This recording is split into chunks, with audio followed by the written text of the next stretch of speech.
So all we have to do is study how Father God fathers us, and that's how we're to father our children. It's easier said than done, amen? Yes. Why is that? Because we're human, He's spirit, He's almighty, He's stronger, we're flesh, we're weak. Guess what we have in common? Love. He loves us, and we should love our children. And if we just have that element, that piece of glue that binds us together, then we can do it because we do it all from one place, our heart. I want to turn to your Bibles to Deuteronomy 6. The topic of my sermon today is how to be a good father. You know, usually sometimes I've been a little strong on the fathers. I've reprimanded the fathers. I've talked about the deadbeat fathers. And to do right, I've had all those elements. I have a divorced marriage. I had child support for 16 years. I have no sympathy, empathy, or apathy for men that don't take care of their responsibility. Ooh, is that a wrap? So you can't come to me and tell me nothing. I busted out $1,100 a month for 16 years. You know what I could be driving? A Porsche. Shoot.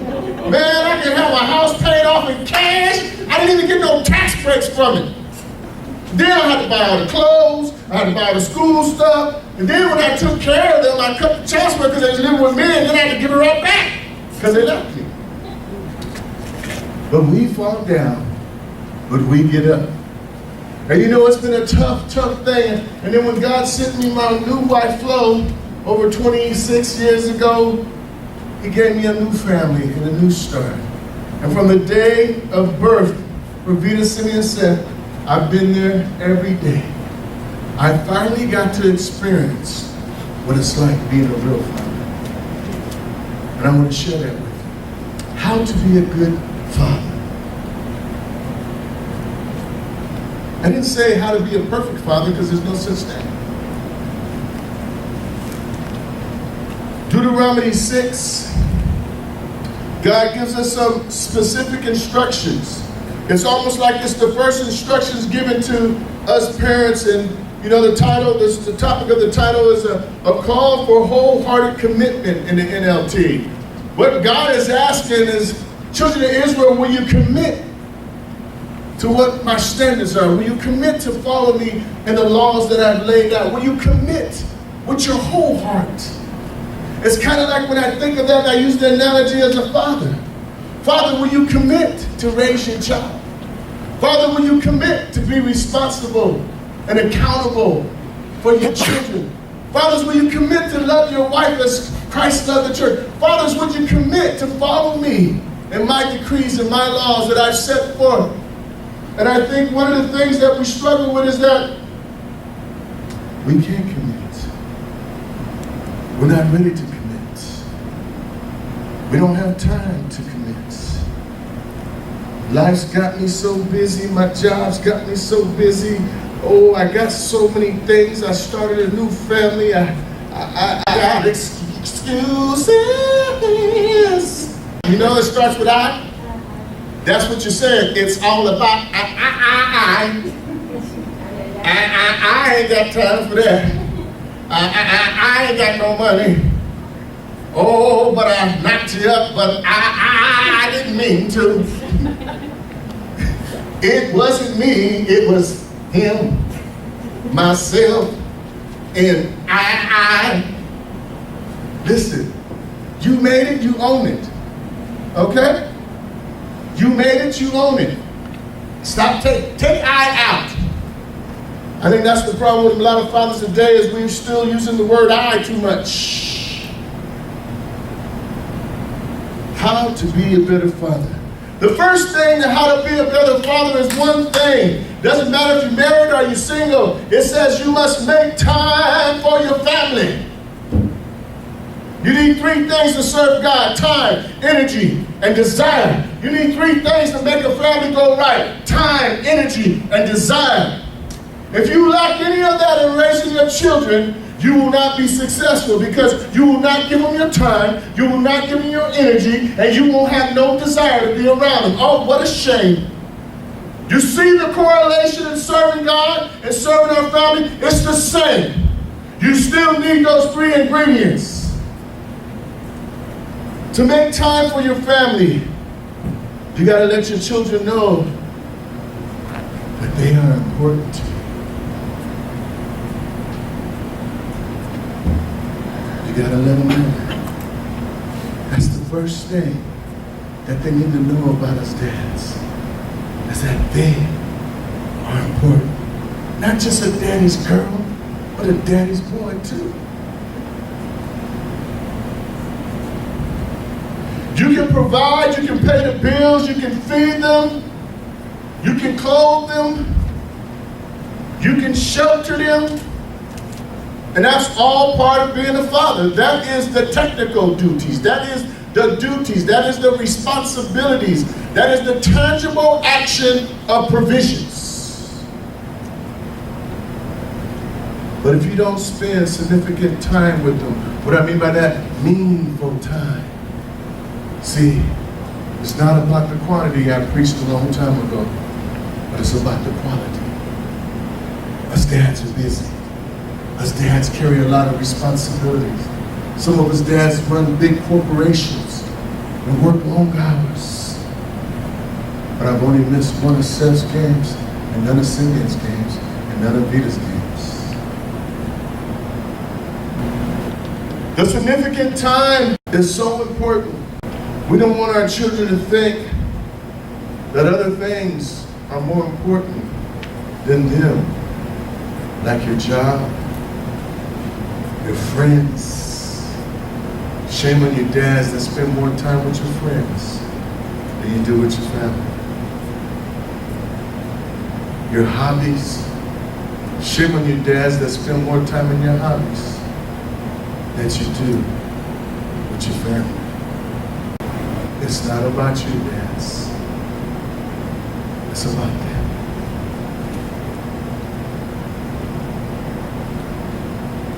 I want to tell dads one thing that I thought to be a good practice. Don't wait till your child is born to start bonding with them.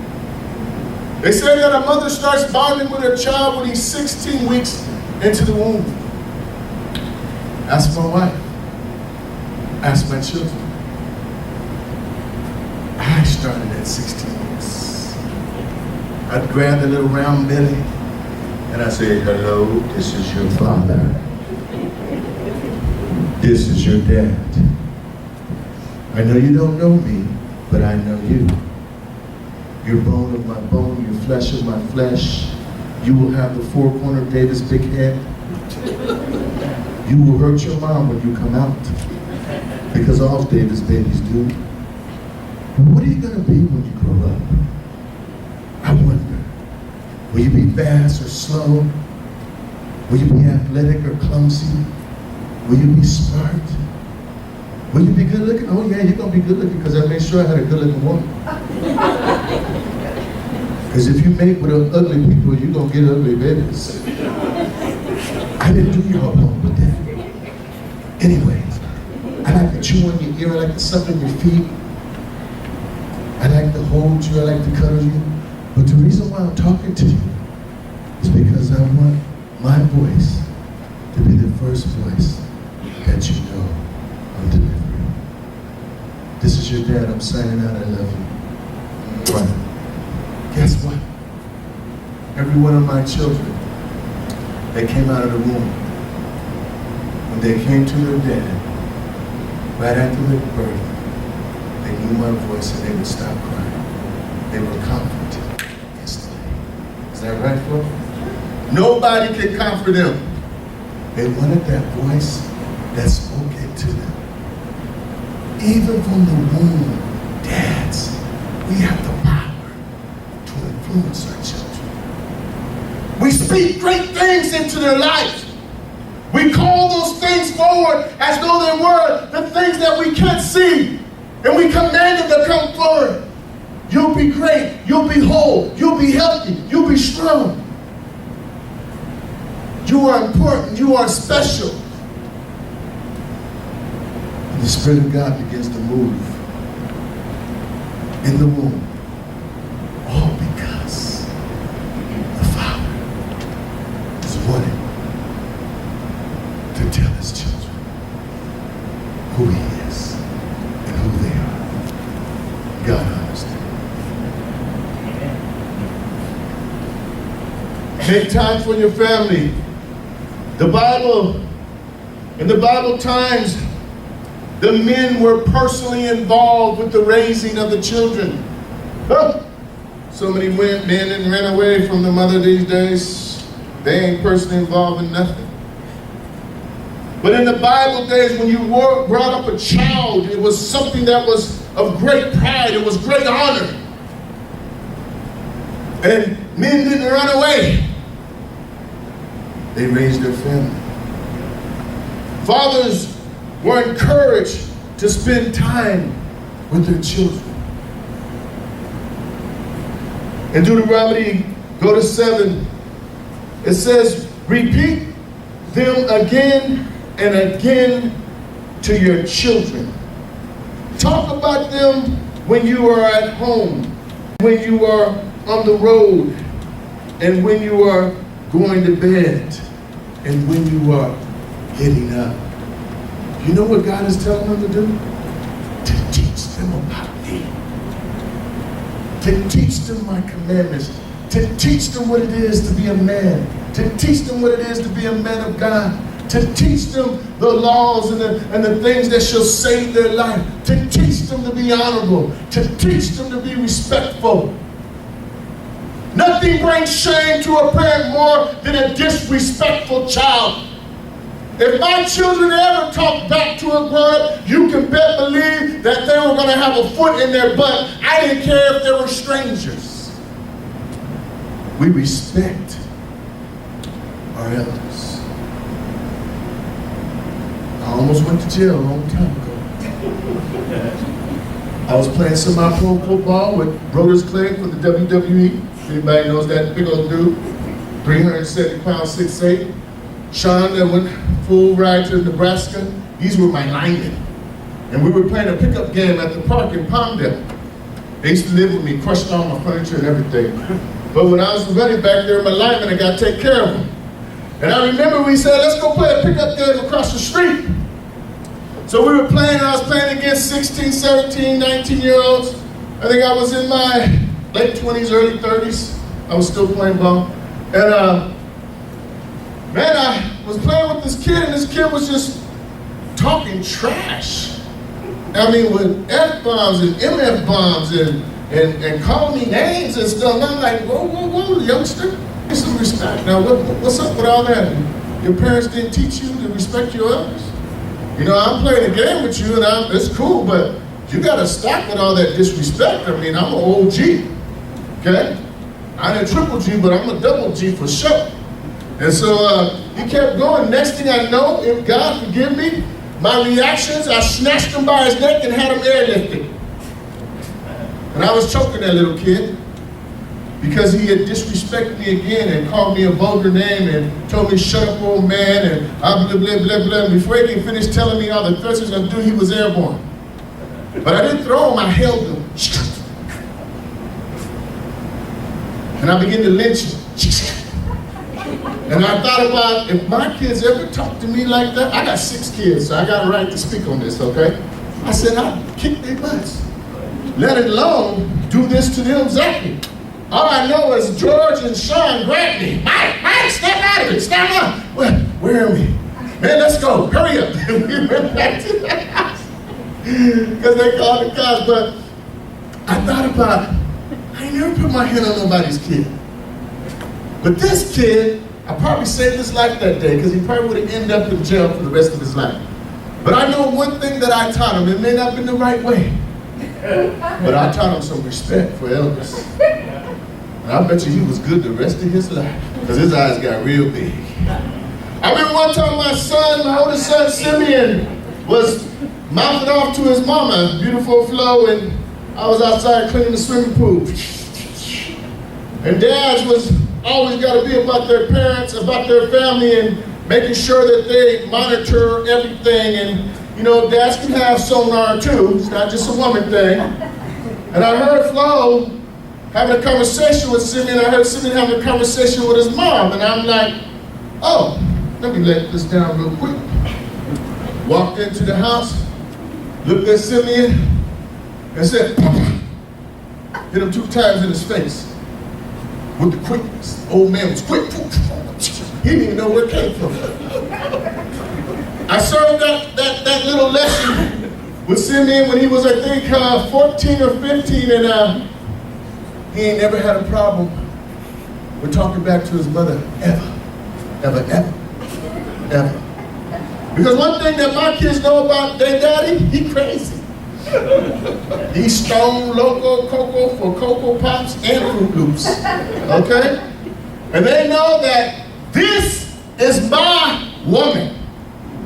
She gonna be here when you go. She was here before you got here. And this is my girl. And I ride and die with her. And when you stuck to her, you like a dude on the street stuck to my woman. I got to handle my business. My kids know that. They'll get a finger in the face in a minute. What did you say to your mama? While I'm backing them up. Because see, my dad raised me the same way. And one day he put a can on me. You know what that can is, right? Yeah, can of buttocks. And he beat me like a man. I was 16, pumping weights, boy. I was benching like 275. I had the nerve to talk back under my breath. I was walking away. He followed me in the bathroom, kicked the door open. Boom! I was in the tub. Through the glass, everything. I jumped up real quick and started chasing him. Now we in the little bathroom, he in the door, okay? Boom! I was hitting the tub again. Now fear begins to grip you. Yeah, you little 16-year-olds, you want to fight your dad, let me tell you, don't do it. Fear began to grip me. And all my proud, puffy, and strong strength became like a little wimp in a mouse. And fear began to grip me so bad. My dad's a big man, and he was quick. Boy, I didn't know he was that quick. I couldn't even get close to him. I was in the shower again. So I tried one more time to get out. Boom! He hit me again. I was in the tub. Now I'm thinking, he gonna kill me. My dad's gonna murder me right now. I'm about to die. Well, what can you gonna do, man? Run, Kunta, run! And so I tried. I'm a football player, so this is a 33 dive. The boom, I took the ball, I went, and Dad's grabbed me. Picked me up. Hauled me, packed it back, and told me to fight him. Oh my God. At first I thought he was crazy. I'm looking around here like he's talking to somebody else. I'm bloody, I'm crying. There's no fight in me, sir. Can you see that? There was nothing but running. And when my dad was kind of a man that was quiet, he had that yellow blood in him. Bayou. Yeah, he was like you, Isaiah, that color. And when they get that craziness in him, he'd never speak. But boy, when he got mad, it'd take 20 people to stop him because he was gonna kill you. And I think he thought I wasn't his son. I think he thought I was somebody else. And he went like this to fight me, and I looked at Dad, and a soft-spoken word breaketh the wrath of an angry king, Proverbs says. And I said, Dad, I would never fight my dad. I said, I would never hit you. I would never try to fight you. And then he grabbed me and said, give me a hug. And I pushed him out from me. I said, I'm not gonna hug you. And I left home at 16. That was the start of me being a man. And I used to tell that story and cry, but I cried last week, so I ain't crying this week. But fathers, and you know, I was 40 years old in my garage, and my dad came to visit me, and I said, "Dad, you never apologized to me." He says, "Sure I did, son. I did, right?" I said, "No, Dad.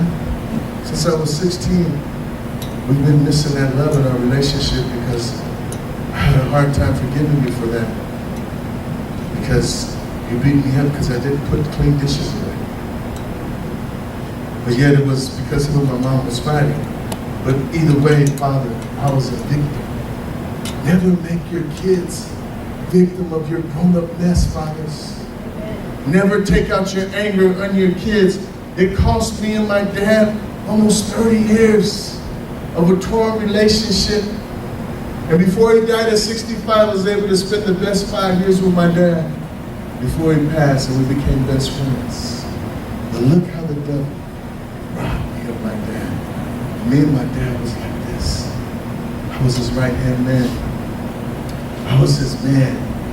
I did everything he asked. I ran his crews. I took care of the family. I was the man of the house. All the things that he told me. He taught me how to provide. He taught me how to take care of my family. He taught me all the things about being a man from the aspect of provisions and responsibilities. But he didn't teach me about loving. He didn't teach me the most important thing about loving.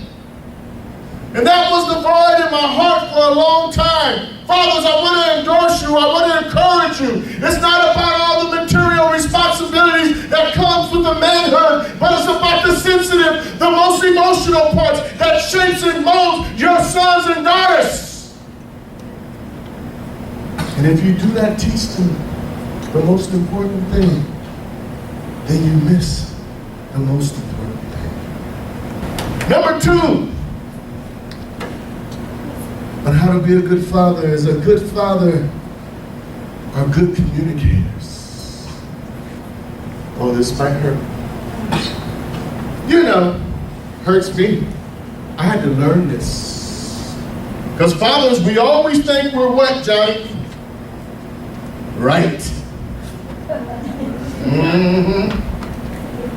Do we think we're right because we have age and wisdom? We have trial and error? Or God has spoken to us and said, we are the wisest amongst all fathers that ever lived in the universe. The universe. Are we good communicators with our children? Or are we good dictators to our children? Being a pastor, being a man of God has taught me to do this more than I used to. Listening to your children without overreacting. Listening to your children without overreacting. It's hard, but we fathers, we gotta master it. Even if it's sinful. Even if it's something against God.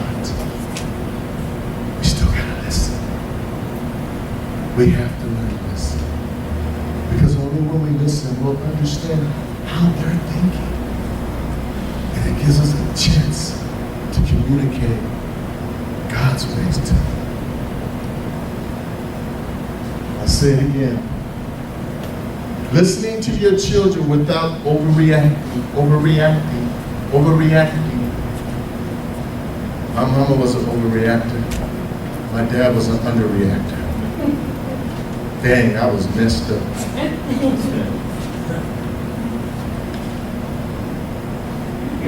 It's hard, fathers, because we're prideful, we're honorable, we're respectful.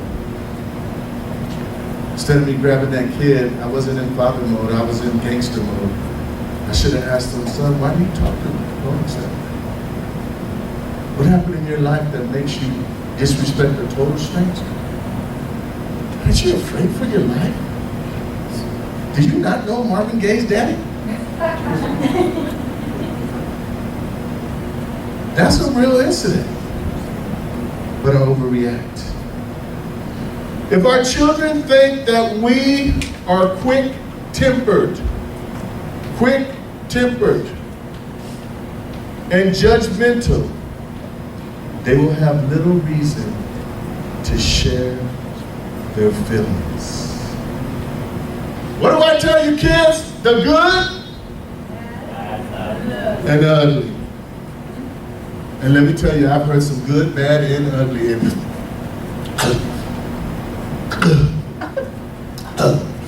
I had to swallow. And I had to compose. And I had to say, WWJ, WWJ, what would Jesus do?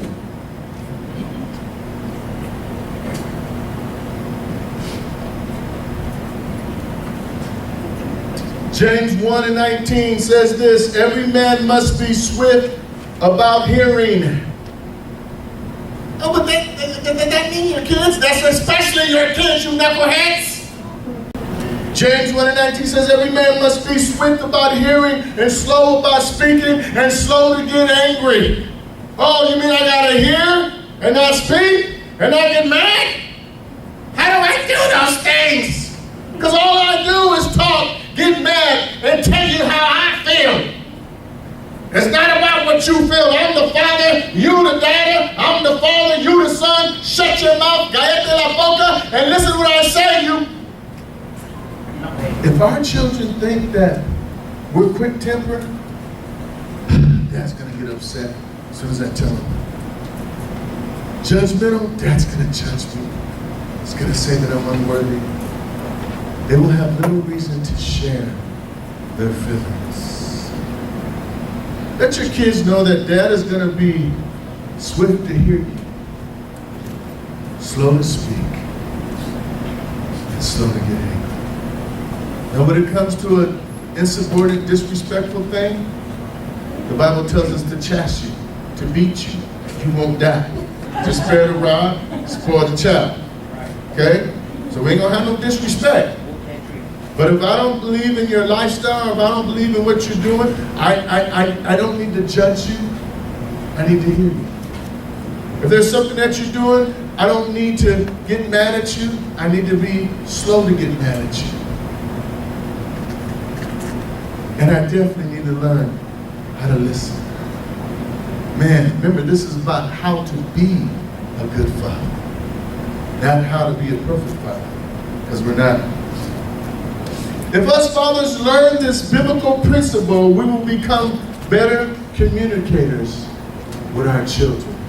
I vow to become a better communicator with my children. I've done a great job, and I want more communication. Sometimes as a father, you got to know your children. Some are introverted, some are quiet, some are sneaky, some are loud, some are bold, some are shy. And you have to learn how to communicate to each child.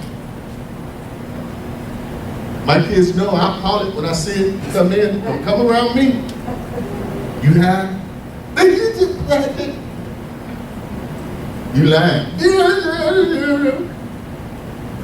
Remember one time, Seth was a little kid, and I caught him lying to me, and I said, boy, do you think I'm that stupid? He started crying. I said, why are you lying to me? You think I don't know when you lying? Man, I know you. You held me in your arms for 6 months. You think I don't know you? I know you. Now don't you ever lie to your dad again. Never. Okay.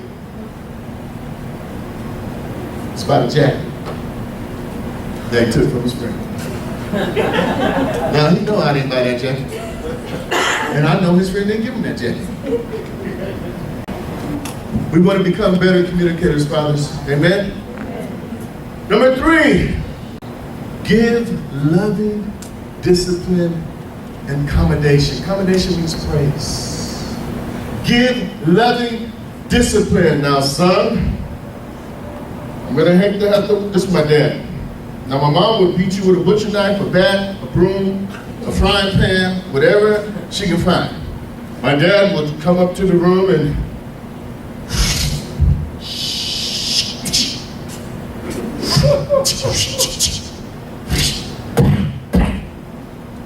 So, you know what I'm here for, right?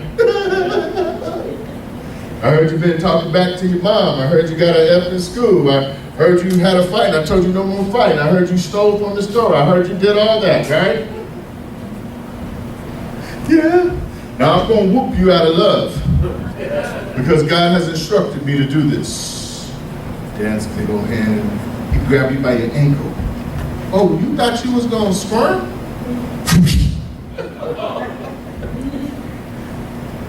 And then here we go. Didn't I tell you about talking back to your mama? And if you don't change about the way you do it, stuff, I will beat you every day until I feel better. Do you understand me?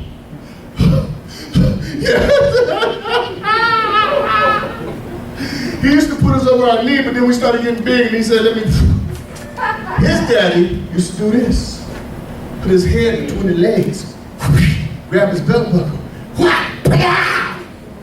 I done seen all kinds of whoopings. Okay? At least when my mama throw a fire pin at you, could.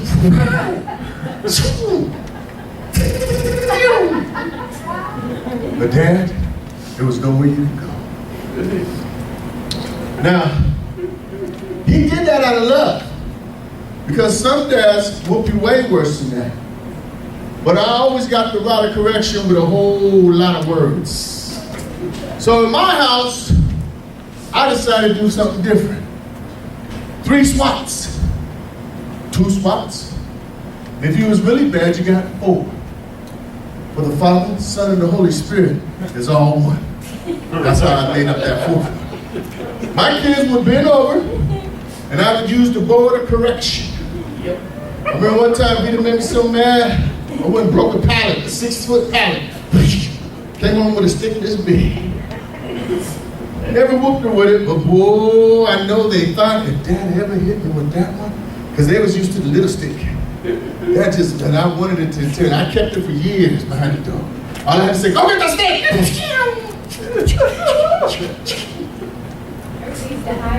They used to hide it for years. They'd be missing for a whole year. Where's my stick at?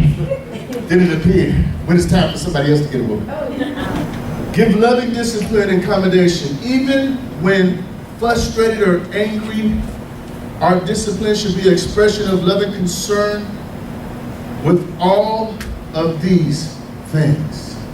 Advice. When you get ready to discipline your kid, give them advice. Son, this is going to hurt your butt, but you should learn how to do things this way instead of that way. Give them some correction. Correct them of what they did wrong. Give them an education. Drop some knowledge on them. And chastisement when needed. See, we don't always have to whoop our kids to discipline. A lot of times we just have to learn to communicate with them and tell them. When there's not a reason for a chastisement, then this is the time when you impute wisdom and knowledge into your children. You increase their understanding of why and what's wrong, and what we do in that, you make them feel bad. They still have a conscience. God is still able to use that to correct them. Proverbs 25:11 says, a timely advice is lovely, like golden apples in a silver basket. A timely advice. A timely advice is a time that they think you're going to tear their heads off, and guess what you do? You counsel them. You say, son, why do you act that way? Why do you do those things? When that incident with Seth came up, I used that timely advice to counsel them. So why are you lying to me? We as parents, we got to learn to ask why. We don't never want to know why. If you ask why, you're going to bring some understanding to understanding how your kid is thinking. Who's influenced your kid? Who's he's hanging around with? What has he been talking about? What's he smoking? What's he drinking? Why? In corporate America, they teach us to ask the 5 whys. And I want to tell you 5 whys. Why did you feel you had to do that? Because I wanted to. Why did you want to? Because everybody else is doing. Why do you feel you have to be like everybody else? You see, this is how we begin to research the issue. We begin to find out what the problem is instead of just saying, what did I tell you about that?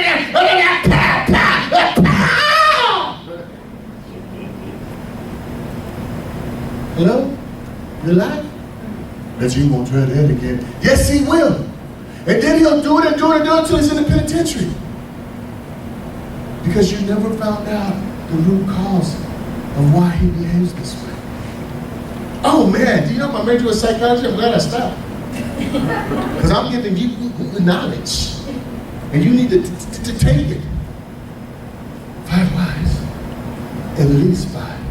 If you end at 3, stop. That means you've ran out of conclusions and it's over. You got to the root. But you keep asking your children why. Why do you like to smoke weed and you're only 13? Because somebody, when I walked the 7th grade, told me we was brothers and I started smoking. So why did you smoke it? Because I wanted to try it. Why did you try it? Because it made me feel good. Well, you know it's bad for you, right? Well, I didn't think about that one. Proverbs 25:11, a timely advice is lovely. Your advice of knowing when and where and how to speak to your children is lovely. The Bible compares it to as golden apples in a silver basket. It don't get no better than that. Speak the right words at the right time, fathers. Commending your children or praising them enriches your child's character. Man, kids, where are you? Do you feel good when your dad commends you or gives you praise for doing a good job? Do you? We don't give our kids enough praise because they always got their room dirty. They never clean up their stinking bathroom. They never dump their trash. They never vacuum the floor. They leave their cups all over the house. Talking about my house. I don't know if your house is the same. Okay, if it is, just jump on right on in. And then, but wait. When I come home and I see a miracle, I shout up, wow, who did the kitchen? Wow, who got the floor? Wow, Simeon, you cleaned your room. Wow, Peter, looking good today. Wow, who picked up the poop in the backyard? Wow. Who cooking? Oh, nobody yet. Oh, wow. They still waiting on mom who just worked 17 hours, come home and cook too. She come home like this. I said, what are you doing? I gotta cook something. I said, we got money. We going to go get something to eat. You ain't cooking nothing. But Dad, I ain't cooked yet. Yeah, I know, you just working. That's why you work, so we have money so we can go feed the kids. It don't matter how we feed them as long as we feed them. See, Dad gotta be in charge of everything. Poor wife, which brings me, it's coming up. It's coming up. Listen, when we acknowledge and appreciate them, we speak life into them. Amen. Colossians 3:21 says, fathers, do not aggravate. Fathers, do not aggravate. There's some aggravating fathers in here, I know. Some I've seen you in action. Do not aggravate your children. You know what that means? To make worse or to taunt them. We're not to taunt our children. We're not to bully at the schoolyard. Some dads are raised that way when their kid gets bullied all day, and then they come on us and we bully them too. Come here, loser. I'm gonna slap you around a couple times. Pop, pop, pop. No. Stop it. So what your son is telling is my sons. My son's got African genes in them. They're fast. They're athletic. But your son, he just, he's third string, but still he's entertaining. Okay, let him play. Okay? Bada bing, bada bang. He got in there and made a little tackle, you make him feel good, okay? My son don't score 4 touchdowns, I'm all over him. Boy, you running slow. I don't care if you had 3 touchdowns, you should have had 5. Because that's how her mama was to me. I break 10 tackles, run 100 yards, and she'd be like, you could have did better.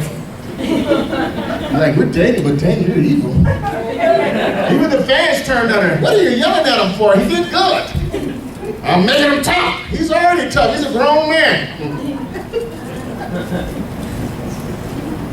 Colossians tells us, fathers, do not aggravate your children. Do not make it worse or taunt them. Your children, or they will become discouraged. And when your child becomes discouraged, that means he loses confidence. She loses confidence. You guys get that? No more aggravating our children. Speak life. Because, see, aggravating them is not discipline. And we have to change all that. Just because your father aggravated you, you have to break the cycle. I don't raise my kids nothing like I was raised. Even though they said it would, the things that I did not like, I have never put my hand to beat my son. Simeon's 2 little taps was the only time he got 2 little taps, and they were 2 little taps, trust me, compared to the big taps I got. But you don't repeat the cycles. You have to, once you become in God, you have to change the ways. You have a blueprint to follow, and you have to stick to that. Amen? Number 4, love and respect your wife. Bama, Alabama, Shazam. Love and respect your wife. Ephesians 5:25, husbands, this means you love your wives just as Christ loved the church and he gave his life for her. Fathers, fathers, fathers. How is your children, how is your daughter supposed to get a perception of what a man is and how a man should love a wife? How is your son supposed to get a perception of how he's supposed to treat the love of his life if you don't love your wife in front of your own kids? They repeat the cycle of destruction.